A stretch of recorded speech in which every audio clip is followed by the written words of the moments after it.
Cette idée du temps était un aiguillon pour moi.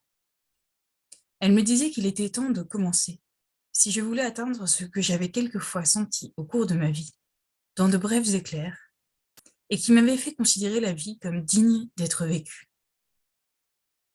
Combien me le semblait-elle davantage, maintenant qu'elle me semblait pouvoir être éclaircie, elle qu'on vit dans les ténèbres, ramenée au vrai de ce qu'elle était, elle qu'on fausse sans cesse, en somme, réalisée dans un livre.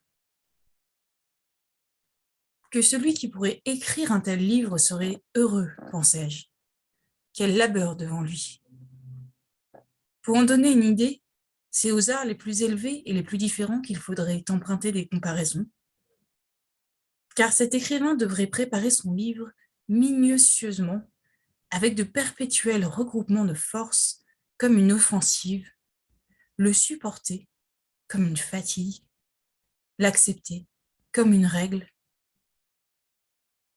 le construire comme une église, le suivre comme un régime, le vaincre comme un obstacle, le conquérir comme une amitié, le suralimenter comme un enfant, le créer comme un monde, sans laisser de côté ces mystères qui n'ont probablement leur explication que dans d'autres mondes et dont le pressentiment est ce qui nous émeut le plus dans la vie et dans l'art.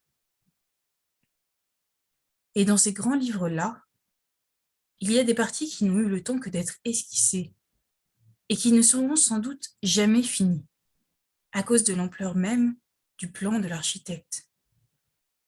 Combien de grandes cathédrales restent inachevées?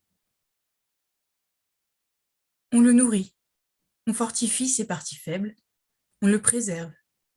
Mais ensuite, c'est lui qui grandit, qui désigne notre tombe, la protège contre les rumeurs et quelque temps, contre l'oubli. J'éprouvais un sentiment de fatigue et d'effroi à sentir que tout ce temps si long, non seulement avait été, sans une interruption, vécu, pensé, sécrété par moi, qu'il était ma vie, qu'il était moi-même, mais encore que j'avais, à toute minute, à le maintenir attaché à moi, qu'il me supportait, moi, juché à son sommet vertigineux, que je ne pouvais me mouvoir sans le déplacer. J'avais le vertige de voir au-dessous de moi, en moi pourtant, comme si j'avais des lieues de hauteur, tant d'années.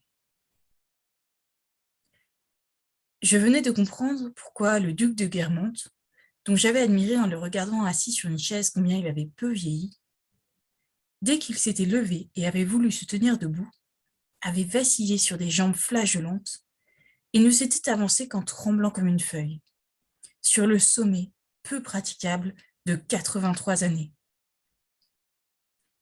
Comme si les hommes étaient juchés sur de vivantes échasses, grandissant sans cesse, parfois plus hautes que des clochers, finissant par leur rendre la marche difficile et périlleuse, et d'où, tout d'un coup, ils tombaient.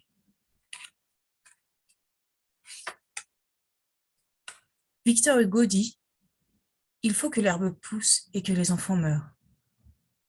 Moi, je dis que la loi cruelle de l'art est que les êtres meurent et que nous-mêmes mourions en épuisant toutes les souffrances pour que pousse l'herbe, non de l'oubli, mais de la vie éternelle, l'herbe drue des œuvres fécondes, sur laquelle les générations viendront faire gaiement, sans souci de ceux qui dorment dessous, leur déjeuner sur l'herbe.